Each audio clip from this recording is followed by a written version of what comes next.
Bueno, feliz año a todos. Espero que Dios sea propicio a cada uno de ustedes y de sus familias. Y estamos agradecidos de que Dios nos presta la vida, nos presta la salud, nos bendice de múltiples formas, de múltiples maneras.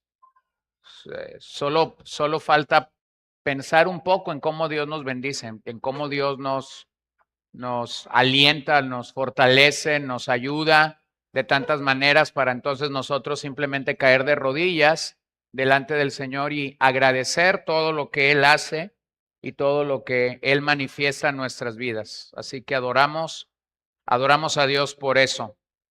Bueno, vamos a regresar a la primera carta de Pedro. Estoy tratando de contestar esta pregunta, ¿cómo Dios forma a su pueblo? Y lo quiero hacer desde el capítulo 1, 2 y 3 de la carta de Pedro. Hemos considerado algunos versículos o los primeros 12 versículos de esta carta la semana pasada. Simplemente recordarles que lo que Pedro está haciendo es escribir a un tipo de creyentes con cierta peculiaridad o con cierta característica. Los oyentes originales a los que Pedro está escribiendo son hermanos que estaban sufriendo en manos de las circunstancias del Imperio Romano. No son judíos, son mayormente romanos paganos que han venido a la fe en Cristo y que ahora están enfrentando una persecución, posiblemente no igual a la que los judíos estaban experimentando, pero finalmente era una persecución. Por ello los romanos paganos estaban sufriendo posiblemente el desprecio de su familia, posiblemente el correrlos de sus empleos. En el caso de los oyentes de Pedro, estaban siendo desplazados, saliendo de Roma y yendo a 5 provincias diferentes. Es lo que el verso 2 y 3 nos deja saber. Así que esos creyentes estaban experimentando dos cosas principalmente: sufrimiento y soledad. Soledad porque habían abandonado su zona de comodidad, de confort, su familia, por causa de la fe. Y Pedro tiene que escribir a ellos en estos primeros 3 capítulos acerca de cómo enfrentar esos temas en su nueva fe con el Señor. Así que él ha dado 5 respuestas a eso en los primeros versos. Él ha dicho básicamente a estos cristianos que deben de tener gozo y valor, y que ese gozo y ese valor vienen de conocer a Dios y vienen de conocer el plan de Dios sobre sus vidas. También Pedro ha dicho que la misericordia de Dios ha de entenderse en relación a su propósito con nosotros. Y todo esto que estoy diciendo es el sermón del domingo pasado, pero creo que es un buen recordatorio para llegar al sermón de esta mañana. Número 3, el nuevo nacimiento es el plan de Dios para nuestro peregrinaje o nuestro arranque en la vida cristiana, inicia naciendo de nuevo. Número 4, la resurrección es nuestra única esperanza para este viaje. Si algo debe alimentar y si algo debe de tener en consideración todo cristiano es que porque el Señor resucitó, nosotros también vamos a resucitar en el día postrero. Y número 5, Dios a menudo arriesga que pierdas tu fe para probarla. En otras palabras, Dios va a probar tu fe de manera continua, Dios va a probar mi fe de manera continua, porque esa es la forma como Dios está formando a su pueblo. Esa fue la forma como Dios formó a su pueblo en el pasado, y esa es la forma como Dios seguirá formando a su pueblo en el presente. Así que, hermanos, el creyente es un peregrino realmente en tierra extraña que ha de perseverar en los sufrimientos. Un peregrino en tierra extraña que debe perseverar en los sufrimientos. ¿Vamos a sufrir? La respuesta rápida es sí. ¿Vas a sufrir igual que un pecador? La respuesta rápida es no. Un pecador sufre sin Cristo. Nosotros sufrimos con Cristo. Un pecador sufre por la presencia continua del pecado. Nosotros sufrimos porque estamos en lucha con la presencia continua del pecado. Entonces, vamos a sufrir. ¿De qué se trata la vida cristiana? de que en medio de esos sufrimientos nosotros estamos perseverando. Es a lo que nosotros llamamos que nuestra fe está siendo probada como el oro. Vamos a ser purificados como el oro y luego, en medio de ese proceso de ser purificados como el oro, nosotros realmente vamos caminando y siendo como Jesús. Un día a la vez, cada día. No es que eres como Jesús el día en que eres salvo, pero soy como Jesús mientras voy transitando en la vida, mientras voy caminando en la vida, mientras voy avanzando en la vida cristiana. Así que Dios orquestará sus planes en nuestras vidas y de hecho Dios va a llevar a cabo sus planes en nuestra vida, iniciando con el nuevo nacimiento y una vez que hemos nacido de nuevo, Dios va a probar tu fe, Dios va a probar mi fe y en medio de que Él prueba nuestra fe, entonces Él va a ir teniendo misericordia de nosotros cada día un poco más, cada día un poco más. J. Vernon McGee, que fue un predicador conocido, dijo algún día, cuando estemos en la presencia de nuestro Salvador, le daremos las gracias por cada carga, por cada prueba y por cada angustia por la que pasamos en vida. Pero eso no es así para nosotros en el presente, ¿no es así? A veces estamos siendo probados y la respuesta no es gracias Señor por esta prueba. La respuesta es ¿por qué Señor estoy pasando por esta prueba? Pero algún día en gloria, cuando entendamos cómo el propósito de Dios se vio desplegado en nuestras vidas, vamos a poder decir, Señor, gracias por esta prueba. Finalmente entiendo por qué permitiste que yo pasara por esta prueba o por esta situación en la vida. Acompáñame a la lectura en 1 de Pedro 1, versos 13 al verso 21. Verso 13 al verso 21. Por tanto, preparen su entendimiento para la acción. Sean sobrios en espíritu. Pongan su esperanza completamente en la gracia que se les traerá en la revelación de Jesucristo. Como hijos obedientes, no se conformen a los deseos que antes tenían en su ignorancia, sino que así como aquel que los llamó es santo, así también sean ustedes santos en toda su manera de vivir. Así también sean ustedes santos en toda su manera de vivir. Porque escrito está, sean santos porque yo soy santo. Y si invocan como Padre a aquel que imparcialmente juzga según la obra de cada uno, condúzcanse con temor durante el tiempo de su peregrinación. Ustedes saben que no fueron redimidos de su vana manera de vivir, heredada de sus padres, con cosas perecederas como oro o plata, sino con sangre preciosa, como de un cordero sin tacha y sin mancha, la sangre de Cristo. Porque Él estaba preparado desde antes de la fundación del mundo, pero se ha manifestado en estos últimos tiempos por amor a ustedes. Por medio de Él son creyentes en Dios, que lo resucitó de entre los muertos, le dio gloria, de manera que la fe y esperanza de ustedes sean en Dios. Qué increíble manera en la que Pedro está recordando a estos hermanos que están solos y que están sufriendo y les está recordando el evangelio y les está recordando de la obra de Dios sobre sus vidas, que es una obra permanente. No es una obra intermitente, no es una obra como cuando Dios quiera o cuando nosotros queramos reconocer la obra que Dios ha hecho en nuestras vidas. No, es una obra permanente. Y yo creo que lo que debemos reconocer que Pedro está diciendo aquí es que Dios nos está preparando a través de nuestro peregrinaje en esta tierra y en esta vida para tener un ministerio fructífero, para tener una vida cristiana fructífera y para que nuestro paso en la tierra cumpla realmente el propósito que Dios tiene para nosotros. Ahora debes de tener una seguridad como yo debo tener una seguridad. La presencia de pruebas en nuestras vidas, la presencia de pruebas en nuestras vidas son las herramientas o son los libros de texto que Dios quiere que llevemos en nuestra experiencia cristiana. Si nunca sufres, entonces no hay herramientas. Si nunca sufres, entonces no hay libros de texto de los cuales tú puedas aprender para desarrollar el carácter y la obra de Cristo en nuestras vidas.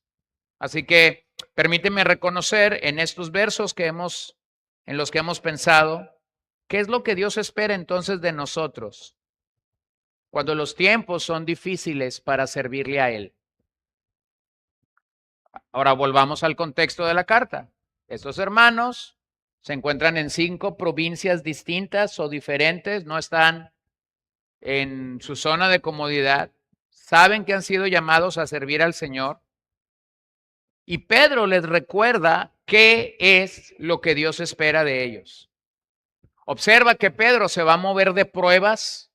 Pruebas fue el enfoque en los primeros versos. Pedro se va a mover de pruebas a la santidad que el creyente debe de buscar o debe de seguir cuando camina tratando de obedecer al Señor. Ahora, no es que Pedro está separando estas cosas, porque de hecho son inseparables para Pedro, para Pablo, para Juan. Son inseparables. ¿Cómo el creyente es santificado? ¿A través de qué? De pruebas. Pruebas son las herramientas o son los libros de texto que Dios utiliza para santificar al creyente. Si yo quito las pruebas, entonces el creyente no tiene el impulso o el ímpetu para buscar su santidad de manera personal, de manera íntima. Así que no podemos separar pruebas de santificación. Caminan juntas, van de la mano.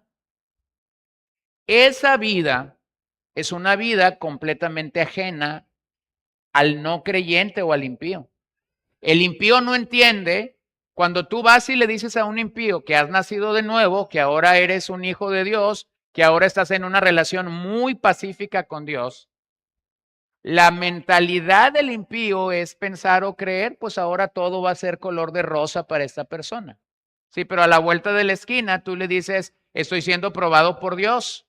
El impío no entiende eso.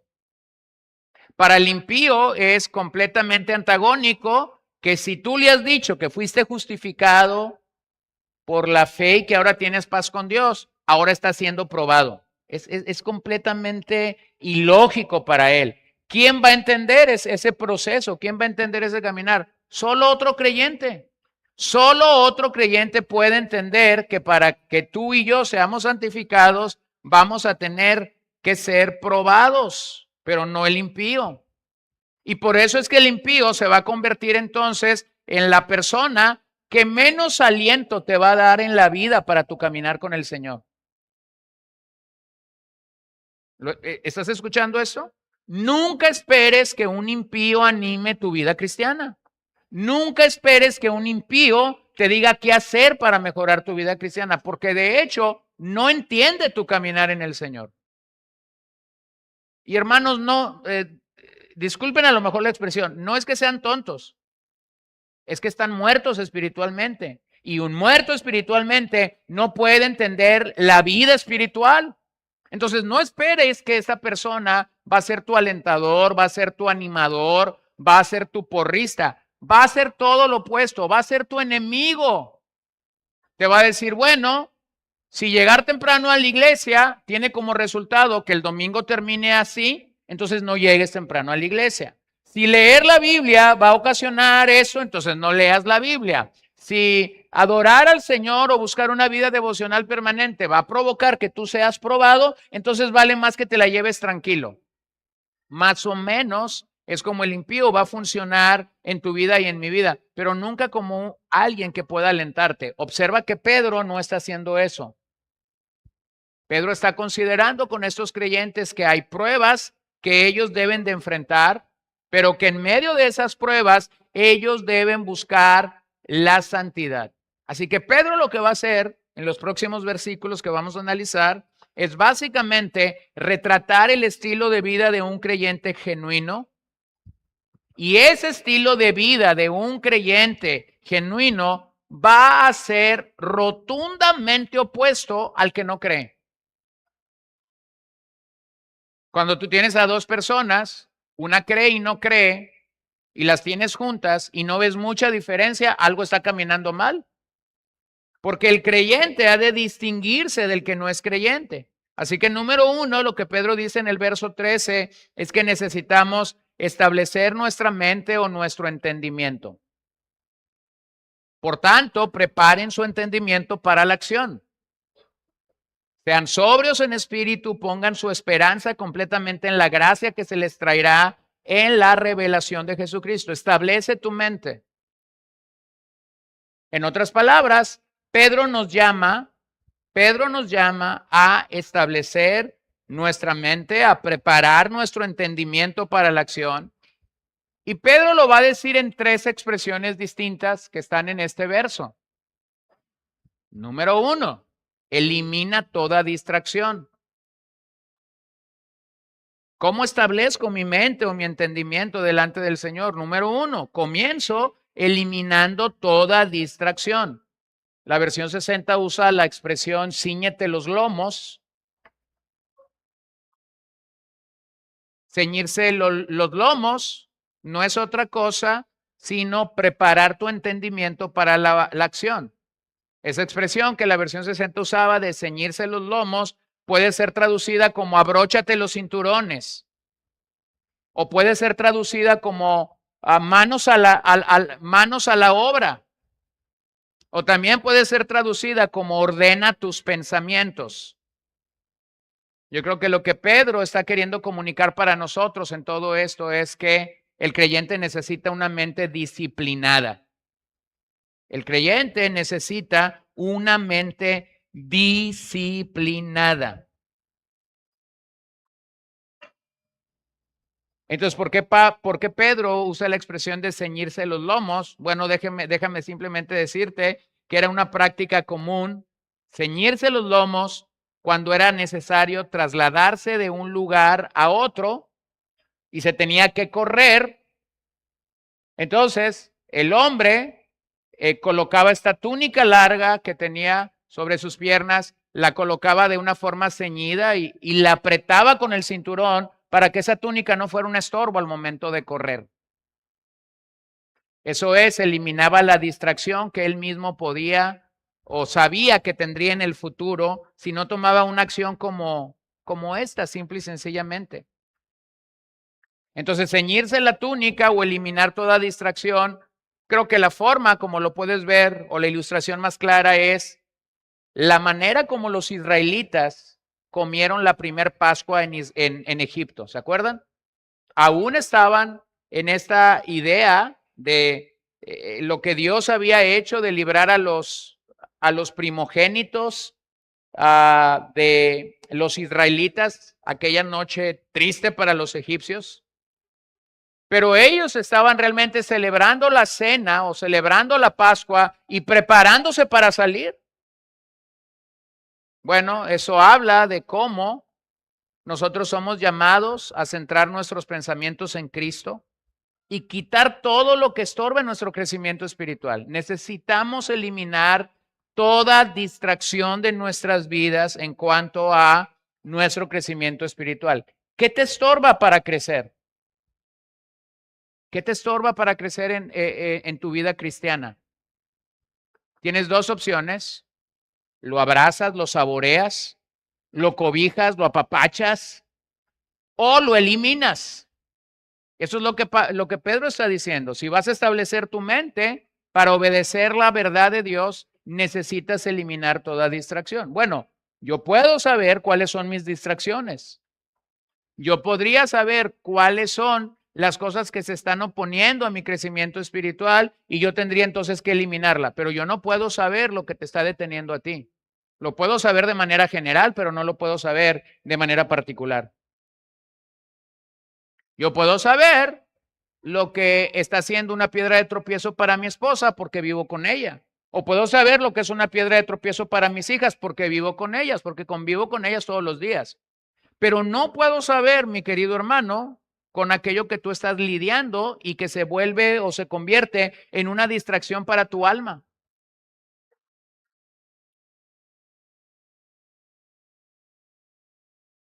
Cuando nosotros éramos pequeños y mi abuela paterna venía a cuidarnos, ella tenía un amor por la televisión muy especial. Y cuando ella venía con nosotros y sabía que en la casa había, yo sé que para algunos eso va a ser como hablar de cosas muy antiguas, pero había cablevisión. Y eso era diferente a tener los canales simplemente de cadena nacional, ¿no? Así que cuando llegábamos de secundaria y sabíamos que el show de Cristina había empezado, porque la comida estaba en el microondas simplemente para aplastar y poner, ¿no? Y mi abuela si nos escuchaba llegar, decía, en un comercial bajo y les doy de comer. Sí, solo que era el show de Cristina y era la novela de las 3 y era la novela de las 4 y era la novela de las 5 y era la novela de las 6 y era la que seguía y cerraba con 24 horas. Así que venía a cuidarnos, pero realmente no nos cuidaba mucho durante la tarde porque estaba muy ocupada. Entonces recuerdo que siempre nosotros decíamos, pero abuela, ves muchas novelas. Y a la siguiente venida ella decía, pero ya no veo tantas. Y nomás había quitado la del de 3 a 3:30, que era la de los niños. ¿Lo ven? Y a veces nosotros sabemos de qué adolecemos, sabemos lo que necesitamos quitar, pero usamos la teología de mi abuela. Vamos quitando de a poquito en poquito. Sabemos que el gigante mora dentro de nosotros, pero vamos y le cortamos las uñas nada más. Entonces Pedro lo que está diciendo es, si vas a crecer en santificación, vas a tener que eliminar todas tus distracciones. Número 2, vas a tener que enfocarte correctamente.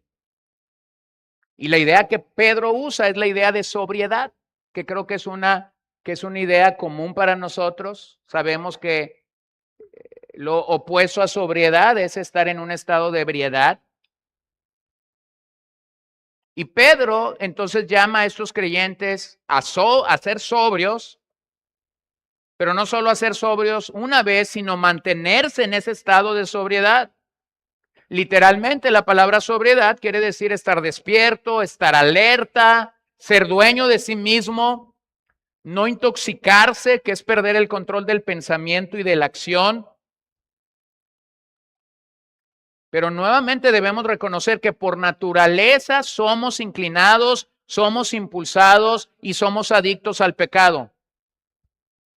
Y si nosotros no tratamos adecuadamente con el pecado, como hemos venido observando en Romanos 8, vamos a terminar siendo dominados por algo que el Señor ya derrotó en nuestras vidas.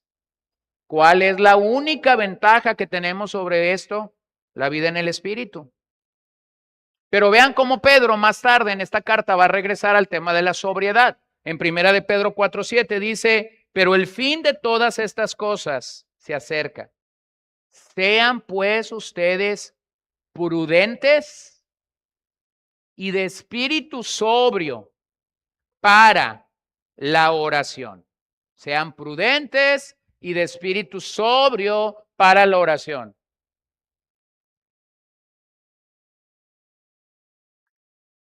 Eso es interesante porque Pedro está llamando a que cuando ejercitamos la disciplina de la oración, seamos sobrios. Yo no sé si alguna vez te ha pasado, a mí me ha pasado y me pasa muchas veces, pero de repente yo me voy a la cama con cierta preocupación o con cierta necesidad o alguien enfermo que me pidió a las 11 de la noche que orara por él y yo no sé qué está pasando en esas horas mientras yo duermo y de repente en la madrugada cuando me levanto me acuerdo de que esta persona posiblemente está siendo operada, está en un hospital o posiblemente murió en esas horas, no lo sé. Y en un espíritu no sobrio yo comienzo a orar por esta persona. Y finalmente me quedé dormido. ¿Sí lo ven? ¿Te ha pasado alguna vez? Eso es orar con un espíritu de ebriedad, porque tu mente no está en su mejor brillo, porque tus pensamientos no están en su mejor lugar. Y no estoy diciendo que está mal, porque Dios se puede valer de eso. Pero lo que Pedro dice es que cuando oramos debemos llegar con un espíritu sobrio. Es decir, sé lo que estoy pidiendo. Abro mi Biblia, sé desde qué pasaje estoy orando por esta persona, sé desde qué actitud yo estoy buscando al Señor para esta persona. Entonces, Pedro está entendiendo que sobriedad no solamente tiene que ver con no ser dominado por el alcohol, por no ser dominado por alguna droga, por no tener una actitud incorrecta hacia la pureza sexual. No, Pedro está llevando la sobriedad al mismo punto de decir, observen que aún nuestra oración necesita sobriedad. O véanlo en 1 de Pedro 5:8, sean de espíritu sobrio, estén alerta. Su adversario, el diablo, anda al acecho como león rugiente buscando a quien devorar. Observa que ahí la sobriedad tiene que ver con nuestra lucha espiritual. Tiene que ver con la actitud de que sabes que Satanás está buscando derribar lo que Dios ha formado en tu vida. Él va a hacer la chamba, él va a hacer la lucha. Él no ocupa porras como nosotros. Él sabe muy bien cuál es su trabajo. Pero vean que Pedro dice, estén sobrios ante esta actitud. Estén alertas ante la actitud de que Satanás realmente les quiere destruir y quiere dominar sobre sus vidas. Lo tercero que Pedro va a decir en ese primer verso es determínate. Determínate. ¿Cómo somos animados a determinarnos en nuestra vida cristiana? Pedro nos recuerda acerca de la esperanza que tenemos en Cristo. Y yo quisiera animarte esta mañana, esta tarde, quisiera animarte a que consigas ese tipo de esperanza. Ese tipo de esperanza no la compramos en un supermercado. Ese tipo de esperanza no nos la da un predicador, no nos la da una doctrina, no nos la da una teología sistemática, no nos la da nada. Ese tipo de esperanza viene de confiar y de creer en que Dios está ejecutando sus planes de manera maravillosa sobre nuestras vidas.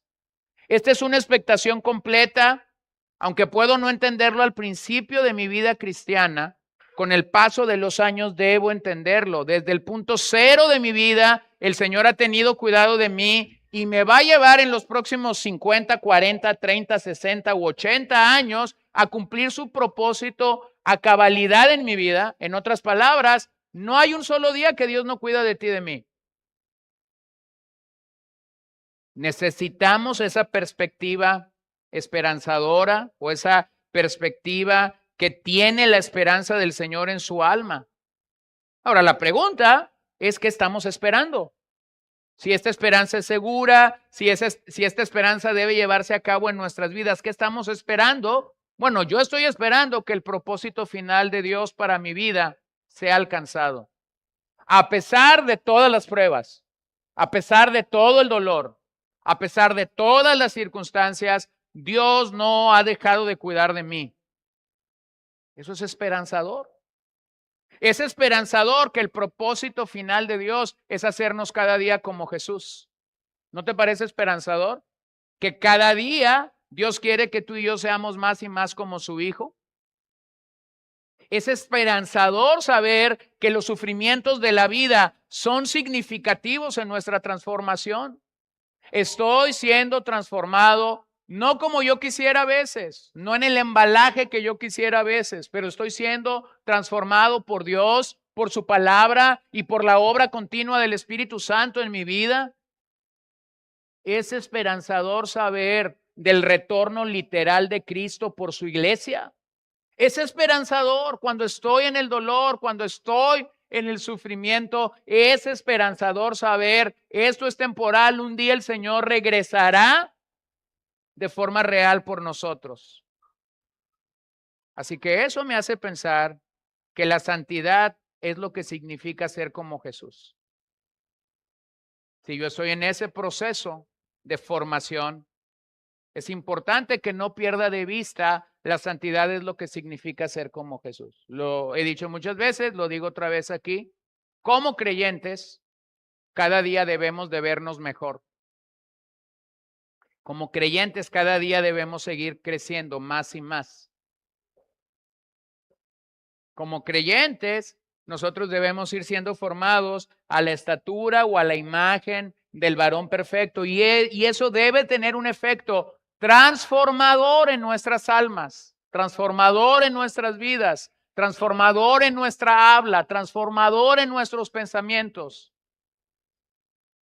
No vamos de reversa. No vamos de reversa. Vamos hacia adelante. Observa lo que primera de Juan 3:3 dice. Y todo el que tiene esta esperanza puesta en él, ¿qué va a hacer? Se purifica, así como él es puro. Entonces, ¿cómo debe de verse un cristiano con el paso de los años? Más puro, más santo, en una condición de vida espiritual mejor. Bueno, yo sé que siempre en el arranque de un año, la gente comienza a planificar qué hacer y cómo se va a ver y qué va a comer y cómo va a ser su salud. Y le decía a alguien, estos días pudieran llegar a convertirse en algo tan místico, porque la gente quiere decir cosas para el año nuevo, ¿no? Quiere decir qué va a pasar, pero no fue intencional, pero lo dije en el mensaje pasado, ¿no? Yo creo que Pablo lo dice muy claramente en 1 de Tesalonicenses 5:16. ¿Cuál es la voluntad de Dios para nosotros? Nuestra santificación. ¿Cuál es la mejor manera como un cristiano debería entrar a un año nuevo? Reconociendo eso, la voluntad de Dios para mi vida es mi propia santificación. ¿Quieres tener un mejor año? Sé más santo. ¿Lo ven? Busca más esa santidad, busca más esa pureza, elimina las distracciones que están en tu vida, porque debemos establecer nuestra mente de tal manera que permitamos a Dios que Él use todo lo que Él quiera usar para hacernos como Jesús. Puede usar el dolor, puede usar una circunstancia, puede usar a otras personas a mi alrededor, pero finalmente si el cometido se está cumpliendo, bueno, eso es bueno. Mientras entonces esperamos la gloria que será revelada, debemos mantenernos en sobriedad, pero no perder de vista que su gracia nos está siendo otorgada para mantenernos en el camino que se nos ha trazado. Mientras la fe se apropia de lo que Dios habla en su palabra, la esperanza se adelanta a lo que Él hará en el futuro. Y eso es bueno para ti y para mí. Número 2, entiende la naturaleza y la prioridad de la santidad. Entiende la naturaleza y la prioridad de la santidad de Dios sobre tu vida. Pedro está mostrándole aquí a sus oyentes que la forma de Dios para llevarnos a la santidad será a través de presiones, será a través de pruebas. Esa presión de la que él habla está muy clara en el pasaje. O nos conformamos a este mundo o somos transformados. Esta es la presión en la que el creyente vive. O te conformas a este mundo o eres transformado. ¿Qué quiere este mundo? Que te conformes. ¿Qué quiere Dios? Que seas transformado. ¿Qué te dice este mundo? Habla como todos hablamos. ¿Qué te dice Dios? No. Sí, es que cuando somos salvos, también nuestra lengua se debe de humillar delante del Señor. ¿Qué te dice este mundo? Mira como este mundo mira. Observa lo que ese mundo observa. ¿Qué te dice Dios? No. Bueno, voy a citar lo que él dice en el Sermón del Monte. Si tú miras a una mujer y la deseas, ya has adulterado. Cuando ese mirar del mundo versus el mirar de Dios es totalmente opuesto. Entonces el mundo quiere confórmate a nosotros, sé como nosotros, habla como nosotros, piensa como nosotros, ve a dónde vamos nosotros, ten tu vida moral como nosotros. Y Dios dice, no, transfórmate.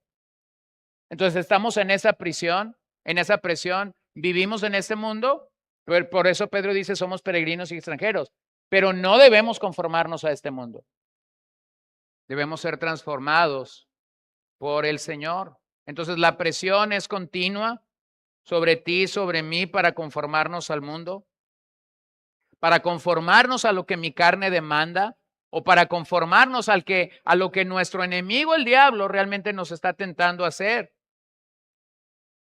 Ahora, simplemente pregúntate esto: ¿cómo es transformado un creyente? Bueno, Pedro lo dice, va a ser transformado por la obra santificadora del Espíritu Santo. Va a ser transformado porque ha nacido de nuevo una esperanza viva. Por eso Pedro va a decir en la segunda carta que somos participantes de una nueva naturaleza. Se nos ha sido dada una nueva naturaleza en el nuevo nacimiento. Así que podemos estar confiados en Dios porque nuestra esperanza viva radica en Cristo y por medio de Él tenemos la victoria sobre nuestros enemigos. Pero la santidad a la que somos llamados se establece en la mente, nuestra actitud, y llega a ser nuestra conducta. Para que un cristiano sea transformado, tiene que pasar por la mente, entonces nuestra actitud hacia el pecado cambia y luego nuestra conducta cambia. ¿Cómo pasa eso? Primero mi mente entiende que esto es pecado y es desagradable al Señor. Luego mi actitud hacia el pecado va a ser cambiada y finalmente nuestra conducta será transformada.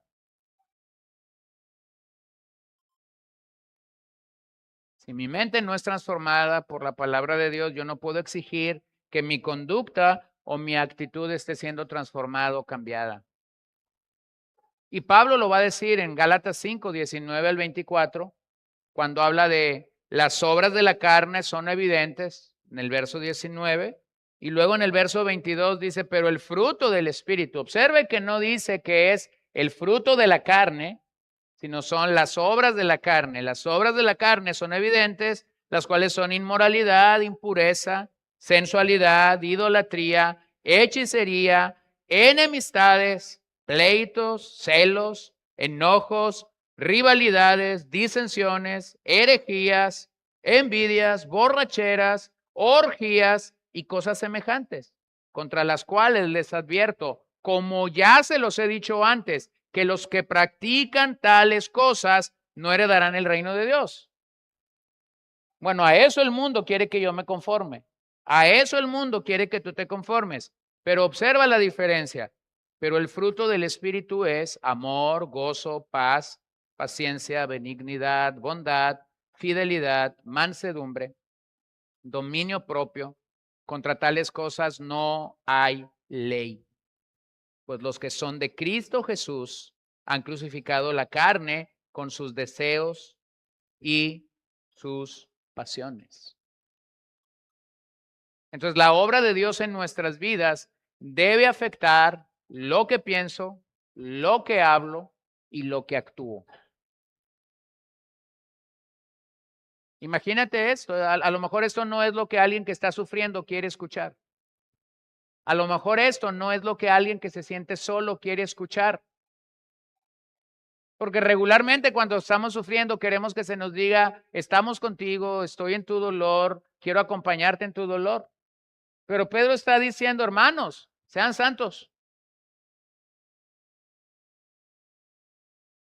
Yo creo que Pedro está utilizando una técnica que iría contra la técnica de muchos en nuestros días, mientras muchos están pensando que la respuesta vendrá de dentro de ti. Pedro está diciendo, no, la respuesta no puede venir de dentro de ti, la respuesta tiene que venir de fuera de ti.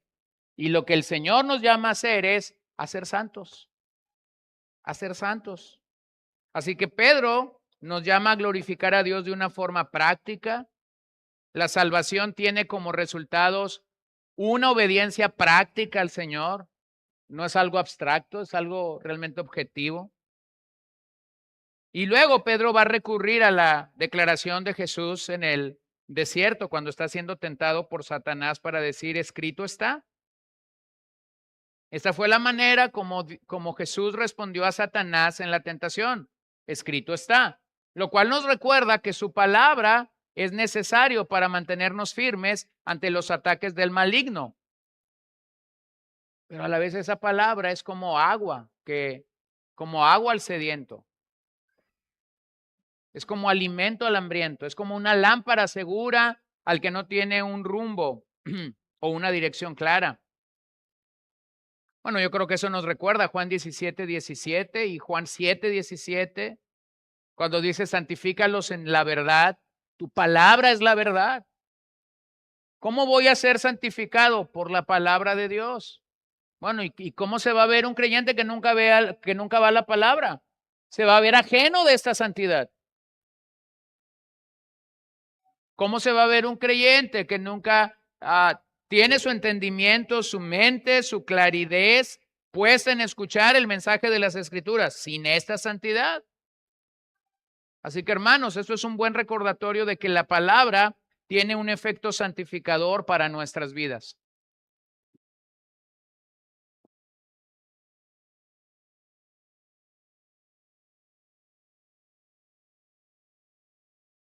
La palabra tiene un efecto santificador para nuestras vidas.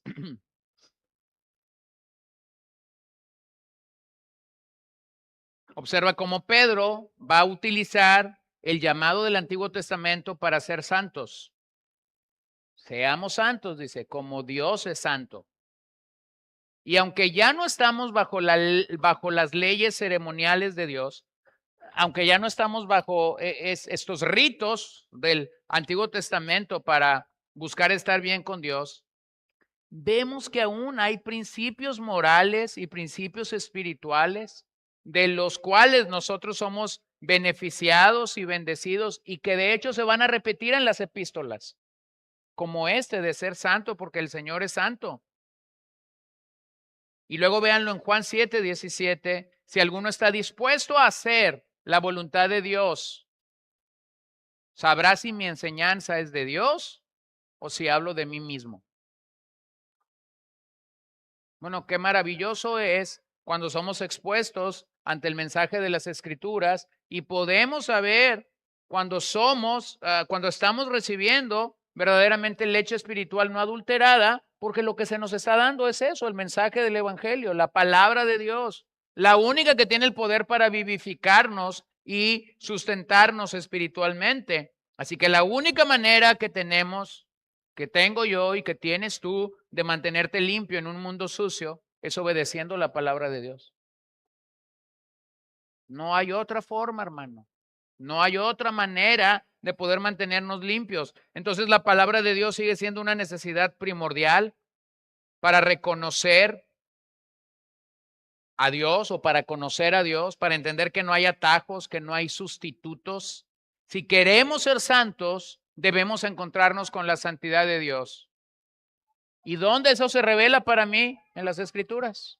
Ese es el lugar perfecto y el lugar de donde Dios quiere que partamos. Número 3, versos 17 al 21. Creo que Pedro nos está ayudando a reconocer que necesitamos rendir nuestros derechos totalmente a Dios. Rinde tus derechos totalmente a Dios. Deja de pensar o de creer que lo que tú quieres, lo que tú crees, la forma como tú has concebido la vida o incluso tu caminar en el Señor. Deja de pensar que eso funciona así.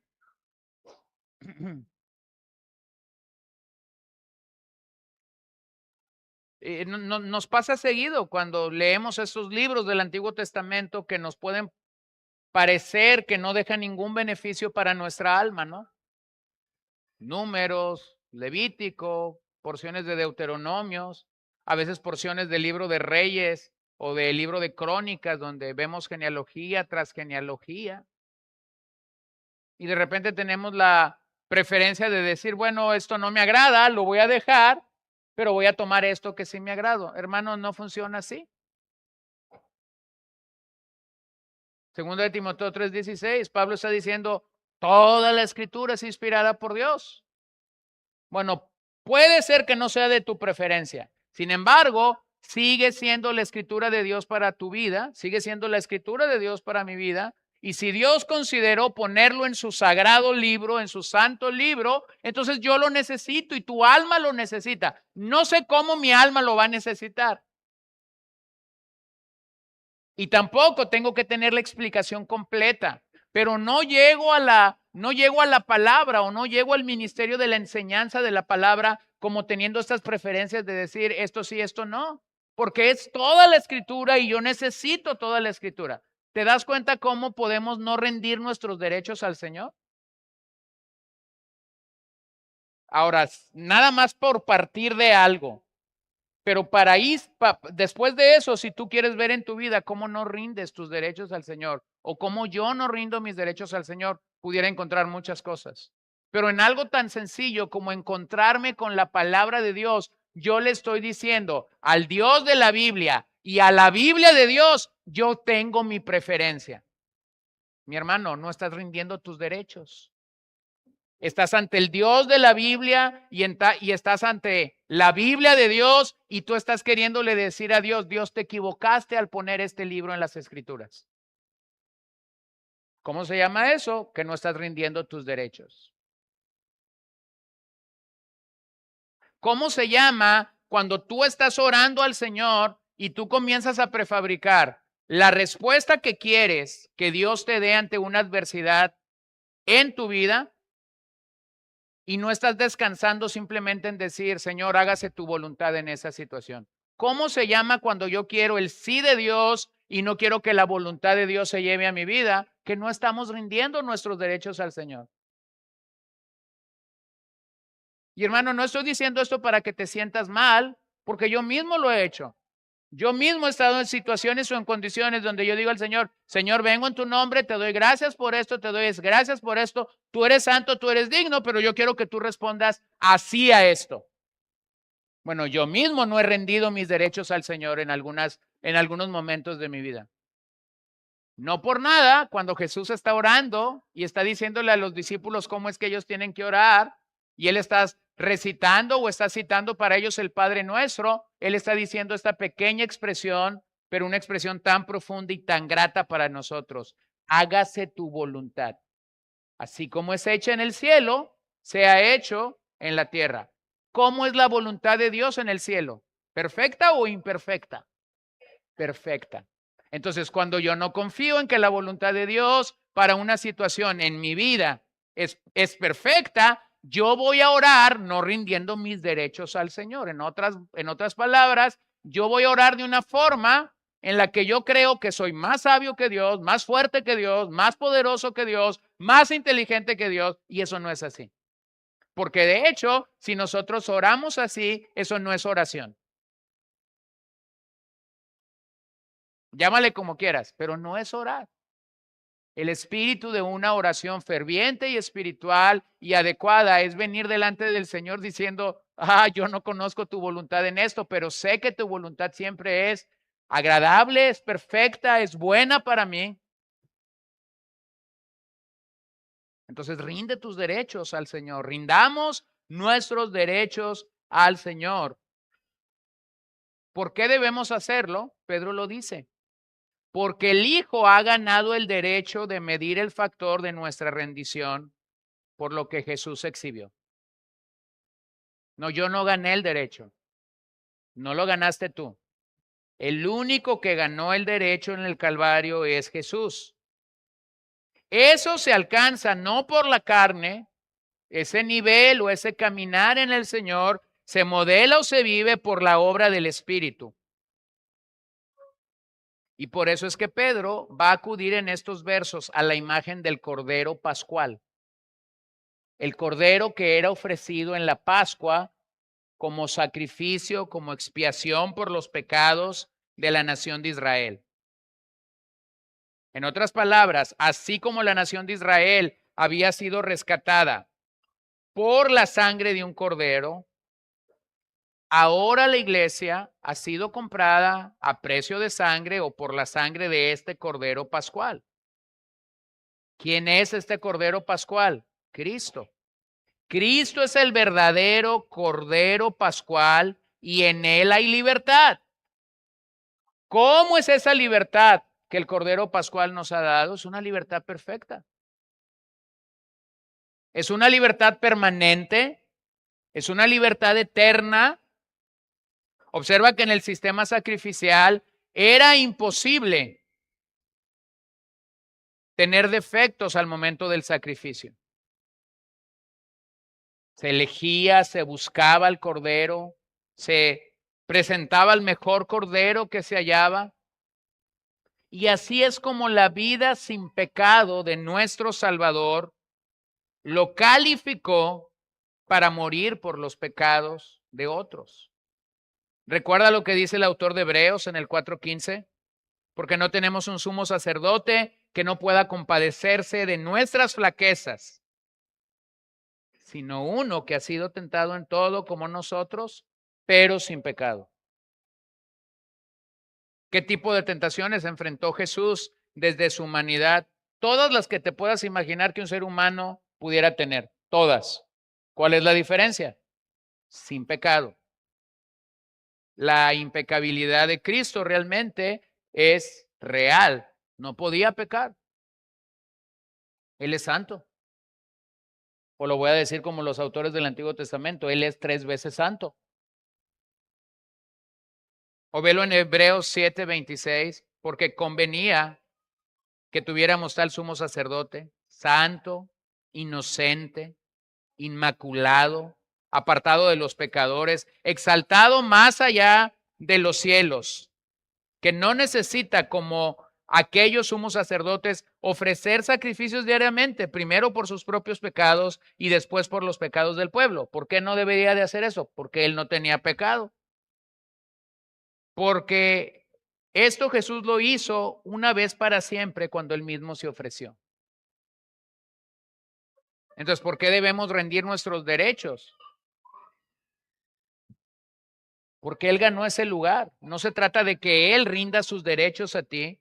No se trata de que él rinda o cumpla nuestras necesidades básicas o extravagantes. Nosotros debemos rendir nuestros derechos porque él tomó el lugar que tú y yo deberíamos haber tomado por nuestros pecados. Aquí ambos pasajes de Hebreos nos recuerdan la muerte sustitutoria de nuestro Señor. Se nos recuerda que un día el inocente murió por los culpables, para que los culpables fuéramos declarados inocentes delante del tribunal o de la corte de el Señor.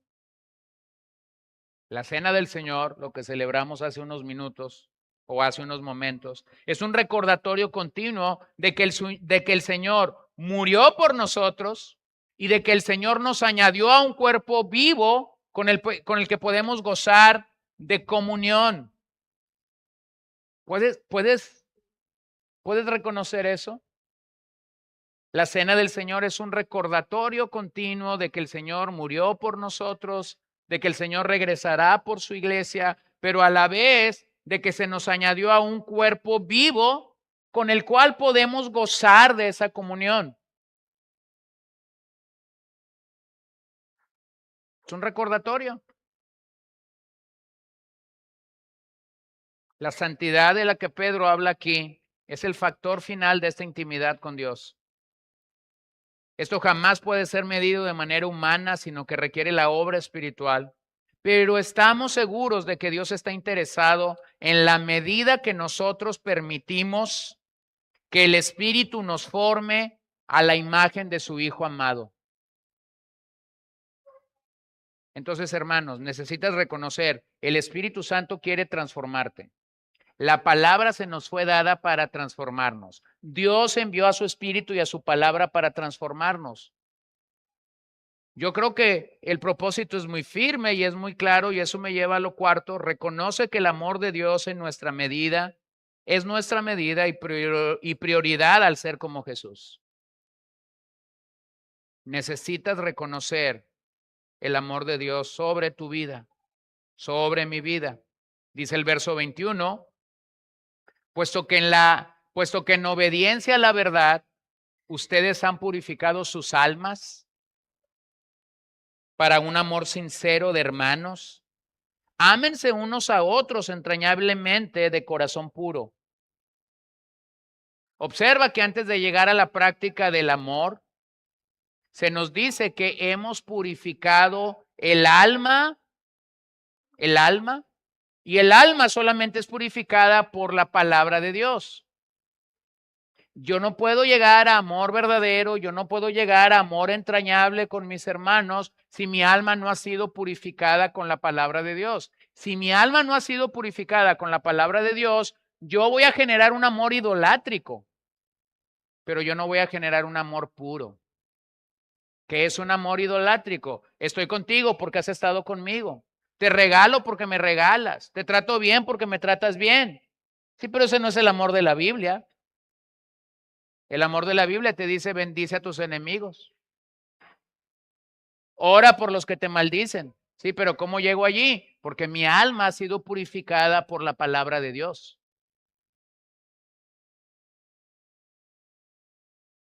¿Cómo hemos purificado nuestras almas? En el contexto del capítulo 1, versículo 2, mediante la obra del Espíritu Santo. Versículos 6 y 7, el alma es purificada a través de pruebas y sufrimientos. Versículos 14 al 22, mediante la obediencia a la palabra. Entonces, observa cómo el alma, según Pedro, va a ser purificada. Va a ser purificada porque el Espíritu me está transformando. El alma es purificada por pruebas y sufrimientos. Sufres en un aspecto de tu vida y estás listo para ayudar a un hermano cuando llega a ese aspecto de la vida. Tu alma tuvo que ser procesada con ese dolor y purificada para poder ayudar a otros. Cuando obedezco la palabra de Dios, entonces yo estoy siendo purificado. Pero vean lo que Pedro va a hacer. Crecemos en Cristo y nos unimos a la familia del Señor. Así que esa santidad que debe ir creciendo en nuestras vidas no nos aleja de la familia del Señor, sino que nos acerca a la familia del Señor. Una vida que está caminando a través de dolor, de pruebas, no es una vida lejana de la familia del Señor. Es una vida que se acerca cada día más y más a la familia del Señor. Esta santidad nos lleva a la armonía o nos debe llevar a la armonía, pero eso no siempre es así porque nuestras almas a veces no están siendo purificadas de manera adecuada.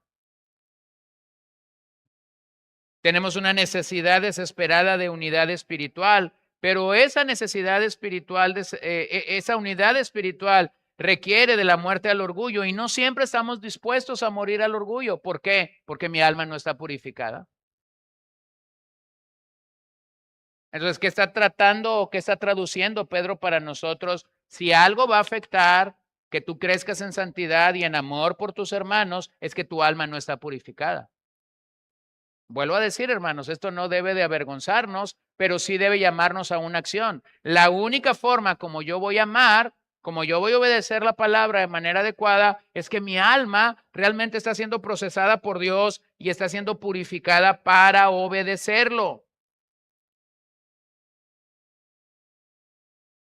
Solo cuando esa alma es purificada, dejo atrás un amor idólatra para practicar un amor sincero, un amor genuino, un amor que en verdad honra a Cristo. Y por eso Pedro va a usar dos palabras. Va a usar la palabra Filadelfia, que no es una ciudad, que no es un queso. La palabra Filadelfia ahí es traducido como amor fraternal. Es un amor entre hermanos. Es un amor entre hermanos. Es un amor filial. Es este amor que puedes sentir por tu hermano. Ese hermano que se ha ido de tu casa y que tiene 5 años sin verlo. Pero lo amas aunque viva a 3,000 kilómetros de distancia. Estás allí para él. Estás allí para ayudarlo. Te vas a sentir mal cuando se enferme. Un amor filial. Y luego Pedro va a usar la palabra ágape, que es un amor sacrificial. Un amor que está dispuesto a sacrificar cosas, que está dispuesto a sacrificar dinero, tiempo, esfuerzo por este hermano. Así que por eso en algún momento vas a tener una manifestación de un amor sacrificial por este hermano. Y Pedro nos llama a la acción para practicar tanto el amor filial como el amor sacrificial. Pero ¿cuál es la raíz de poder participar o practicar este amor? Purificar el alma.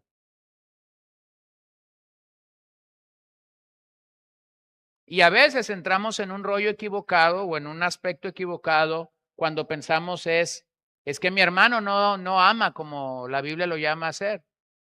Bueno, permíteme acotar algo. Tú tampoco estás amando como la Biblia te llama a hacerlos, si de hecho estás hablando de tu hermano mal. Porque lo único que eso comunica es tu alma no está pura. Y si tu alma no está pura, tú no vas a poder amar bíblicamente.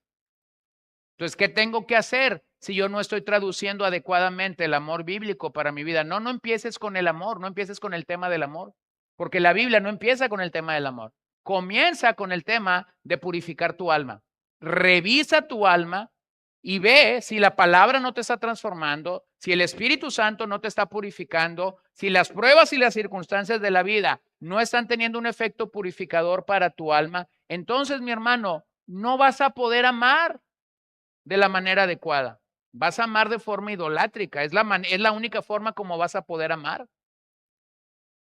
Purificar el alma describe una acción que todo creyente debe de hacer. Y de hecho, Dios viene y purifica nuestras almas, limpiándonos del pasado y capacitándonos para el resto de nuestro peregrinaje espiritual. Y hay varias implicaciones aquí. Dios mismo opera su purificación en nuestras vidas. Dios mismo toma el lugar en el centro mismo de la persona, que es el corazón. Pero luego esa purificación del alma se da al obedecer la palabra de Dios.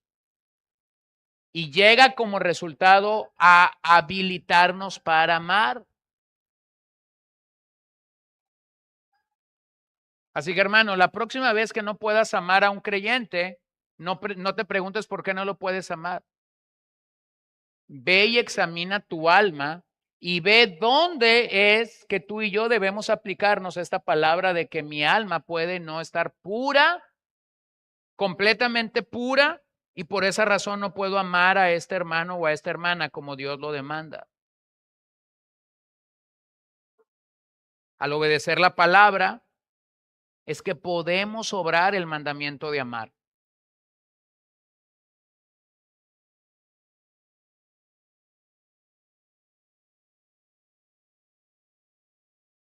Ese tipo de amor es imposible sin el toque regenerador de Dios. Simplemente no es posible para un pecador brindar esta forma del amor de Dios. No lo es.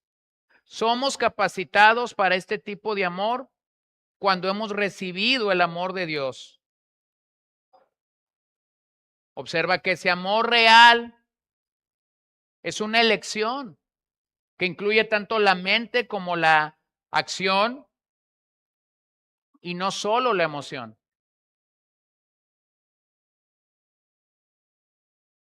Véanlo. Nos emocionamos cuando se trata de amar a alguien que sabemos que nos ama. Pero no es la misma emoción que sentimos de amar a alguien que sabemos que ha hablado mal de nosotros. Sí, pero es que no es una emoción. No lo es. Bueno, no sé si a ustedes les pasa lo mismo que me pasa a mí, pero creo que Pedro está complicando el sufrimiento de estos creyentes. Creo que Pedro se está equivocando en el diálogo que él debe de tener con estos creyentes sufrientes. No es así, ¿no? Vuelvo a la preferencia y convicción. Yo pudiera decir, Pedro, te estás equivocando de decirle a estos creyentes que amen a sus enemigos cuando ellos realmente están sufriendo en manos de sus enemigos. Pero bueno, si entiendes que el Espíritu Santo inspiró la palabra de Dios, entonces llegas a la conclusión, no, definitivamente Pedro no se puede estar equivocando de escribir esto. Este amor llega a ser voluntario, llega a ser entrañable porque puede ir más allá de lo convencional. En griego, la palabra amor entrañable es tomada del atletismo o es prestada de la imagen del atletismo. Quiere decir esforzarse con toda la energía que uno tiene. Así que ese tipo de amor es cuestión de la voluntad. Amar entrañablemente nos lleva a ejercitarnos con toda la energía que podemos tener. Primera de Juan 4, 12 al 13. A Dios nunca le hemos visto, o a Dios nunca lo ha visto nadie. Si nos amamos unos a otros, Dios permanece en nosotros y su amor se perfecciona en nosotros. En esto sabemos que permanecemos en Él y Él en nosotros, en que nos ha dado de su Espíritu. Entonces, ¿cómo yo sé que Dios me ha dado de su Espíritu? Bueno, tienes allá a tu hermano enfrente de ti. ¿Cómo lo estás amando? ¿Cómo estás manifestando a este hermano de su amor? Ahora observen esto. Cuando nuestro amor no ha sido purificado o cuando nuestra alma no ha sido purificado, yo tengo ideas del amor. Y yo digo, esta persona me ama mucho porque siempre me abraza.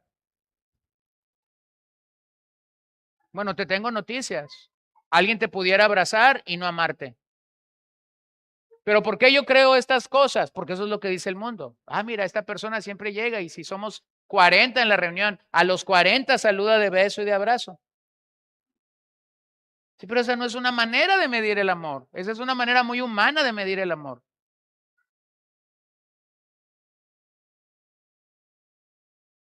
Necesitamos purificar el alma. Necesitamos purificar el alma. ¿Cómo manifestamos el amarnos unos a otros entrañablemente? Bueno, otra vez, número 1, lo manifiestas porque estás viniendo a ser más como Jesús cada día. Yo manifiesto que estoy creciendo en el amor y que mi alma ha sido purificada porque estoy viniendo a ser como Jesús cada día. Aunque no haya abrazo. Aunque no haya invitación a comer. ¿Lo ven? Aunque no me haya regalado nada en Navidad. Y es que el amor es idólatra.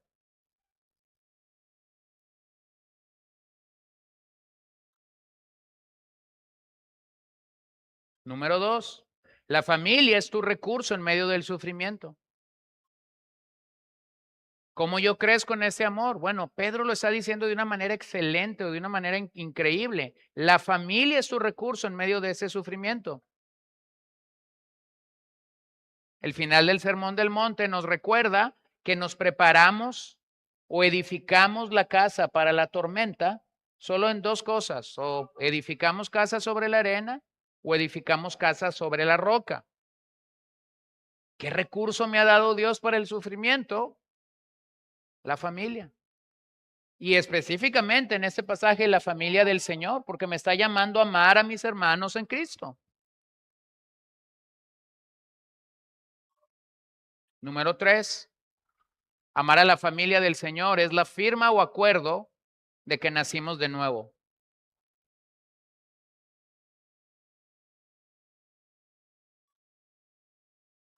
¿Qué hace el pecado en nuestras vidas? ¿Qué hace el pecado? Nos va a alejar de la familia del Señor. ¿Qué hace la verdad de Dios? Nos va a acercar. Nos va a acercar. Así que amar a la familia del Señor es la firma o acuerdo de que hemos nacido verdaderamente de nuevo. No puedes amar solo al Señor. No puedes decir que solo amas a los perdidos y por eso los quieres alcanzar, si a la vez no estás amando a la familia que Dios te dio. Algunos dicen, oh, yo amo al Señor, pero no me pongas a ese hermano enfrente a mí, entonces no lo amas. Oh, yo amo a los perdidos y los quiero ganar a todos para Cristo. Sí, pero ve y resuelve tu asunto con este hermano. ¿Ven cómo es antagónico? Y nuevamente es porque no hemos purificado nuestras almas delante de Dios. Entonces no es un sentimiento, es una cuestión de la voluntad. Y por eso Jesús dice en Juan 13:34, un mandamiento nuevo les doy, que se amen los unos a los otros, que como yo los he amado, así también se amen los unos a los otros. En eso conocerán todos que son mis discípulos, si tienen amor los unos por los otros. Entonces Pedro nos está enfocando en ese tipo de amor. Y número 5, para terminar, recuerda que Cristo y su familia es lo único que te llevarás de esta vida.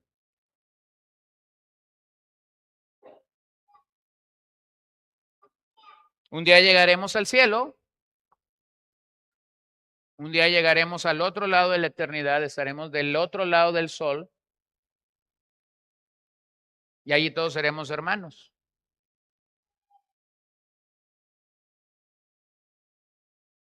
Y todo, posiblemente lo que no quisimos o lo que no pudimos arreglar de este lado de la eternidad, será arreglado del otro lado de la eternidad.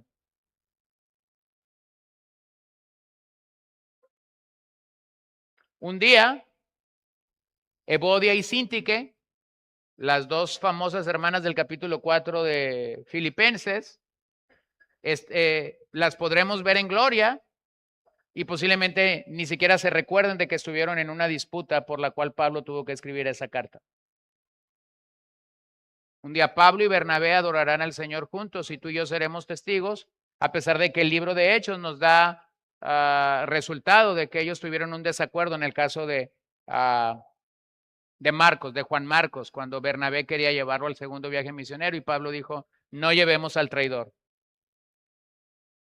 Entonces, ¿qué tendrás en el cielo? Tendrás a Cristo y tendrás a tu familia. Verso 23 y 25 para terminar.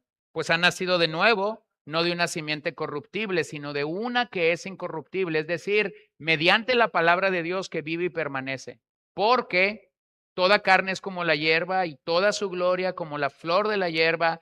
Sécase la hierba, cáese la flor, pero la palabra del Señor permanece para siempre. Esa es la palabra que a ustedes les fue predicada. Observa la gran ligadura que Pedro tiene con haber nacido de una simiente incorruptible.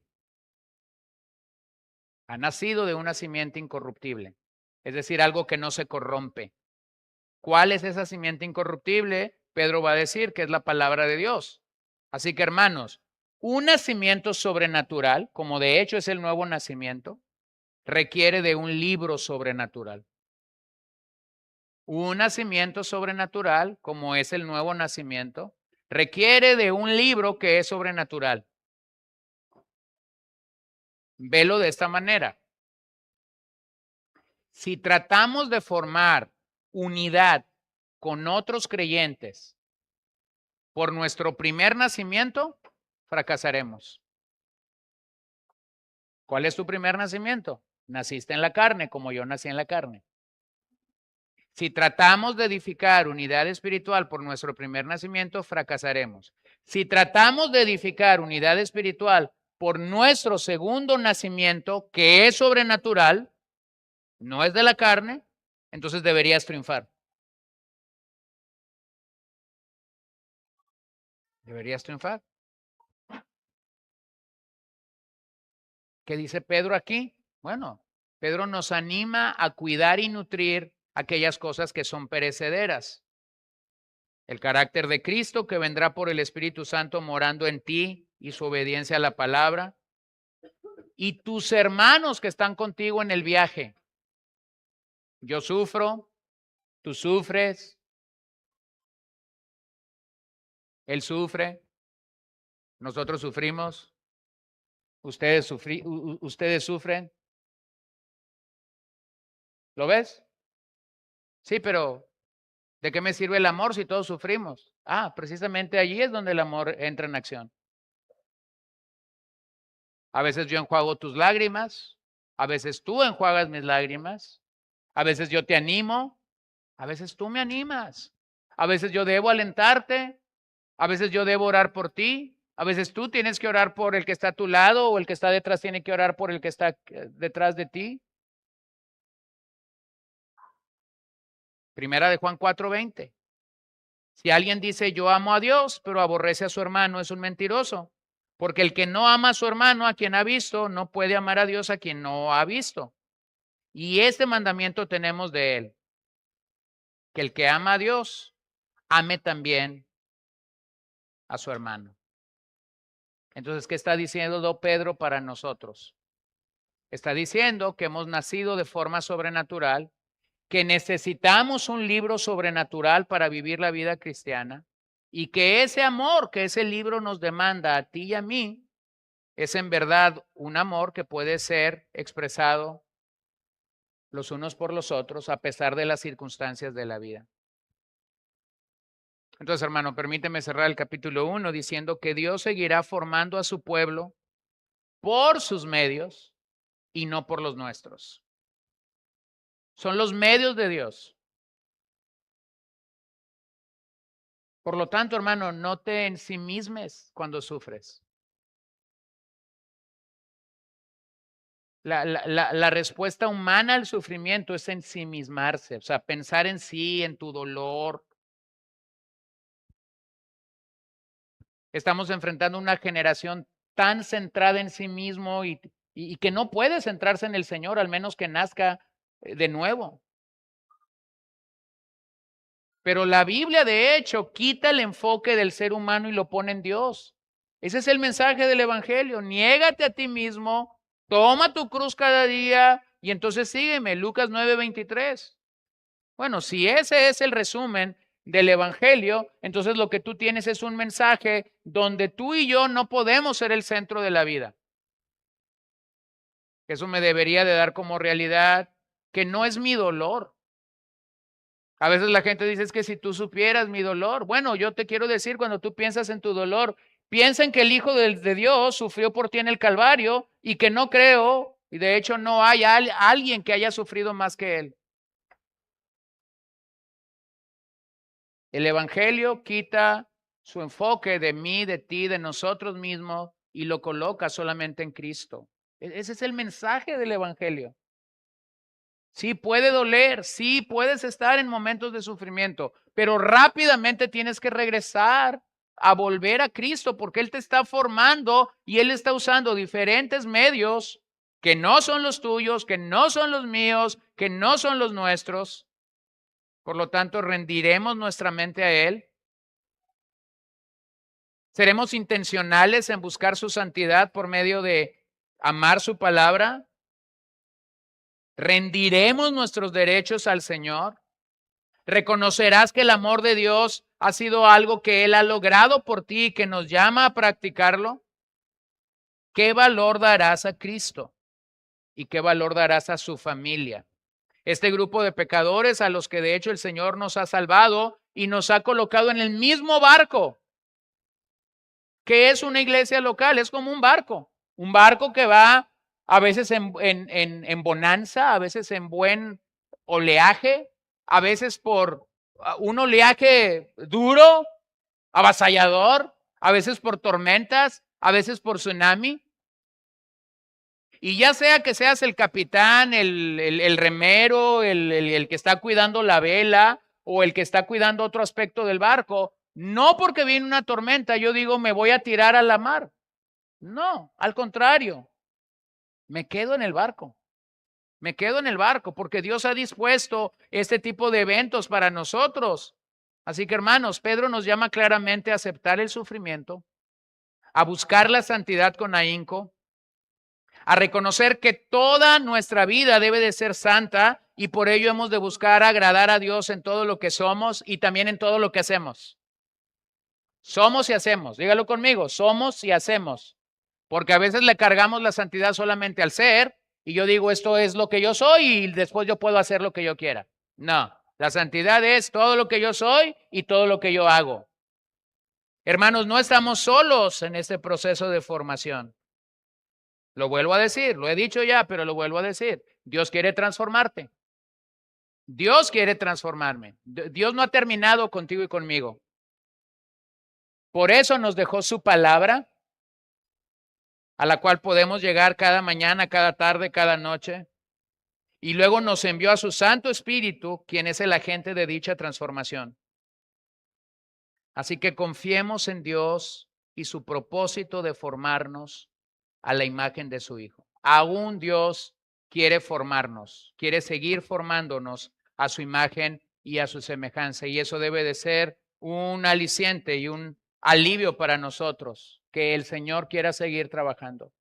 Dios no ha terminado contigo, mi hermano. Dios no ha terminado conmigo. Él quiere seguir transformándonos. Su palabra está allí para alentarnos, para animarnos, para exhortarnos, y su Espíritu está allí para ser el agente de dicha transformación. Vamos a orar. ¿Puestos de pie? Y sal un momentito de tu lugar. Busca a otro hermano con quien orar. Y vamos a orar unos por otros. Vamos a terminar. Ora con alguien. Busca a alguien allí, a 1, 2, 3 personas. Y vengamos delante del Señor confiados en que Él aún tiene planes para nuestras vidas. Señor, venimos delante de ti esta mañana, confiados, seguros de que tú no has terminado. Has iniciado una buena obra. Has iniciado una obra que de hecho, Señor, es buena porque tú eres bueno. Tus propósitos son eternos para nosotros. Tus planes son maravillosos para nosotros. Y podemos estar seguros y podemos estar tranquilos en que tus planes son verdaderos, en que tus planes son genuinos para nuestras almas y de que tú nos eres bueno en todo momento. Así que en esta hora acudimos a ti rindiendo nuestras almas, rindiendo nuestros derechos.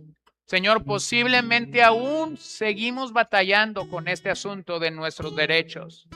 Seguimos poniendo nuestras preferencias, seguimos poniendo nuestras maneras o formas de pensar por delante de lo que tu palabra nos alienta a hacer. Señor, por favor, perdónanos y ayúdanos para ser transformados. Ayúdanos a poder modificar estos patrones de la vida, esta conducta que a veces nos es tan feroz poder dejar atrás. En medio de nuestras debilidades, tú fortalécenos, Señor. En medio de nuestras angustias, tú fortalécenos, Señor. Señor, haznos venir a ti humillados, postrados, rindiéndonos, reconociendo que tú en verdad eres el único que puede obrar en nuestras vidas. Reconociendo que tú en verdad eres el único que puede ejecutar en nosotros tu obra.